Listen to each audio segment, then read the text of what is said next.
Hello everyone, welcome to my channel. कैसे हैं आप सब? आई होप आप सब स्वस्थ और मस्त होंगे।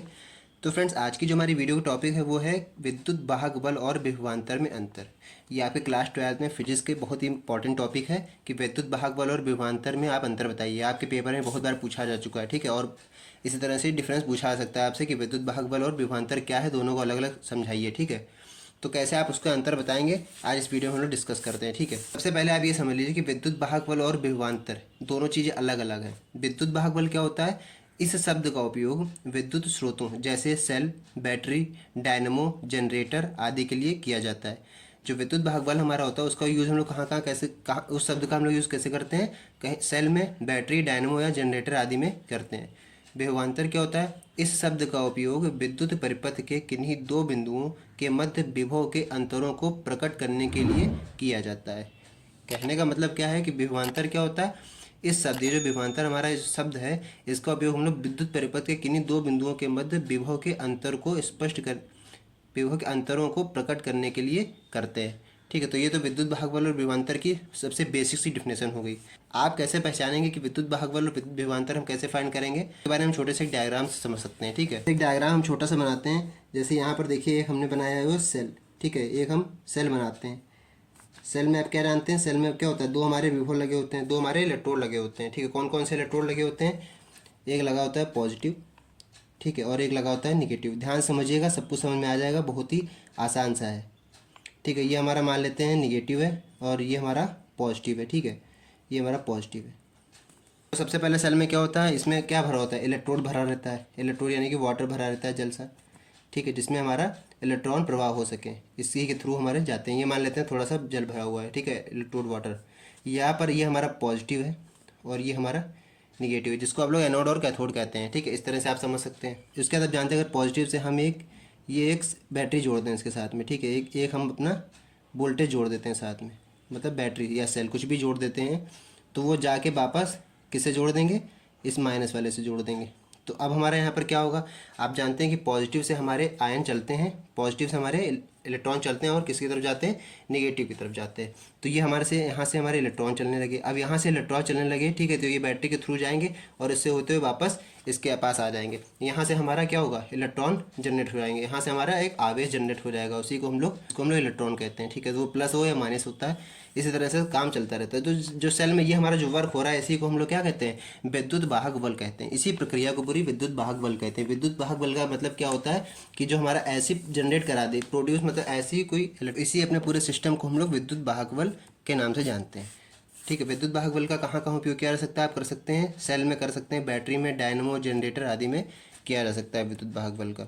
अब दूसरा पॉइंट हमारा है जो कहता है विभवांतर। विभवांतर को आप कैसे पहचानेंगे? विभवांतर को पहचानने के लिए आप ये कह सकते हैं, जैसे मान लेते हैं ये हमारे दो वोल्टेज हैं, दो हमारे ये वोल्टेज लगे हुए हैं अलग अलग के, ठीक है। ये प्लस है, ये माइनस है। तो इस पर कोई वोल्टेज होगा, इस पर कोई अपना अलग वोल्टेज होगा, ठीक है। तो ये जो दोनों वोल्टेज हैं, इन दोनों वोल्टेज के मध्य अंतर को डेफिनेशन क्या कहती है? इस शब्द का उपयोग विद्युत परिपथ के किन्हीं दो बिंदुओं के मध्य विभव, विद्युत परिपथ के मध्य किन्हीं दो बिंदुओं, ठीक है, कोई दो हमारे बिंदु हैं, उनके मध्य विभव के अंतरों को प्रकट करने के लिए किया जाता है। इन दोनों का अंतर जैसे मान लेते हैं, ये हमारा वी ए, ये हमारा ए मान लेते हैं, इसको हम ए माने, इसको अगर हम वी माने, तो क्या हो जाएगा? V A minus V B, या बड़े वाले से छोटे वाले को तो B B minus V A, इस तरह से आप लिख सकते हैं। तो ये हमारा दो बिंदुओं के मध्य बता रहा है, तो इसलिए हम इसको विभवांतर कह सकते हैं। दूसरा, आप इस प्रकार से इसको डिफाइन कर सकते हैं, यहाँ से कोई हमारा वोल्टेज जा रहा है, ठीक है, यहाँ से हमारा कोई आवेश जा रहा है, वो यहाँ से सेल से होते हुए यहाँ पर आया और यहाँ पर कुछ जो जाके यहाँ पर रोक लिया हमने, उसको रुक गया, ठीक है। किसी भी रेजिस्टेंस लगाए कुछ भी हम रोक सकते हैं उसको। यहाँ पर जो पॉइंट है वो हमारा ए है, यहाँ पर पॉइंट है बी। तो इस वोल्टेज को हम कैसे फाइंड करेंगे? इस वोल्टेज को हम B B minus V A, इस तरह से अपने विभवांतर को फाइंड करेंगे। तो ये हमारा विद्युत वाहक बल और ये विभवांतर, इन दोनों में ये रिलेशन होता है, अलग अलग पॉइंट है, ठीक है। इंपॉर्टेंट टॉपिक है, इसको अच्छी तरीके से समझिएगा। दूसरा पॉइंट हमारा कह रहा है कि यह खुले परिपथ में सेल के दोनों इलेक्ट्रोडों के मध्य का अधिकतम विभवांतर होता है। कहने का मतलब क्या है? यह खुले परिपथ में, कोई हमारा ओपन सर्किट है, उसमें सेल के दोनों इलेक्ट्रोड, सेल होता है हमारा, उसमें कोई हमारा सेल होता है, उसमें दो इलेक्ट्रोड होते हैं, तो आप जानते ही हैं, पॉजिटिव और एक निगेटिव। तो यह खुले परिपथ में सेल के दोनों इलेक्ट्रोडों के मध्य का अधिकतम विभवांतर होता है, सबसे अधिकतम विभवांतर होता है दोनों सेलों के मध्य का।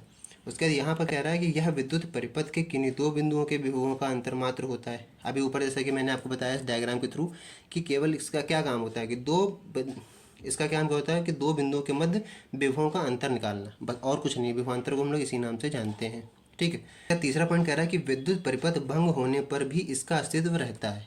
अगर हम विद्युत परिपथ को अपने भंग कर देते हैं या डिस्ट्रैक्ट कर देते हैं, ठीक है, तब भी इसका अस्तित्व रहेगा।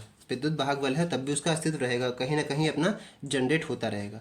इसमें क्या है, विभवांतर में क्या बोलेंगे, विद्युत परिपथ भंग होने पर इसका अस्तित्व समाप्त हो जाता है। अगर हम अपने इलेक्ट्रिक सर्किट को डिस्ट्रैक्ट कर देंगे, ठीक है, तो वो क्या होगा, भंग होने पर इसका अस्तित्व समाप्त हो जाएगा। जो हमारा विभवांतर है उसका समाप्त हो जाएगा। मतलब क्या, अगर हमारे पास दो वोल्टेज हैं, अगर हम किसी एक को डिस्ट्रैक्ट कर देंगे तो उसका वो डिफरेंस नहीं निकाल पाएगा। एक में से कैसे हम डिफरेंस निकालेंगे, उसका नहीं निकाल पाएंगे। पॉजिटिव और नेगेटिव दोनों होने चाहिए, हमारे पास दो वोल्टेज होने चाहिए, तभी हम उसका विभवांतर निकाल सकते हैं।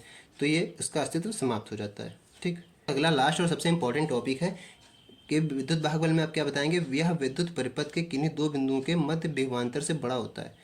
कहने का मतलब क्या है, जो विद्युत वाहक बल हमारा है, ठीक है, वो किन्हीं दो बिंदुओं के मध्य विभवांतर जो निकाला जाता है उससे बड़ा होगा, ठीक है। याद रखिएगा हमेशा विद्युत वाहक बल दो बिंदुओं के मध्य जो विभवांतर हमारा निकाला जाता है उससे बड़ा होगा। पूरा सर्किट होता है विद्युत वाहक बल, पूरे सर्किट में विद्युत वाहक बल जो होता है वो पूरे सर्किट के लिए बात होती है, और विभवांतर केवल 2 पॉइंट के लिए बात होती है। यहाँ पर विभवांतर क्या बोल रहा है कि यह सदैव विद्युत वाहक बल से छोटा होता है। भाई सीधी सी बात है, जब विद्युत वाहक बल विभवांतर से बड़ा होगा तो तो इस वाले पॉइंट में आप क्या लिख सकते हैं कि जो विभवांतर है वो हमारा विद्युत वाहक बल से हमेशा छोटा होता है। तो इंपॉर्टेंट डिफरेंस थे विद्युत वाहक बल और विभवांतर में, जो कि आपसे पूछे जा सकते हैं पेपर में। और इसको अच्छी तरीके से तैयार कर लीजिएगा। अगर कॉपी पेन लेके बैठे तो इसको अच्छी तरीके से नोट बना लिए, ठीक है। हर जगह आपको बार बार ये नहीं मिलेगा आसानी से।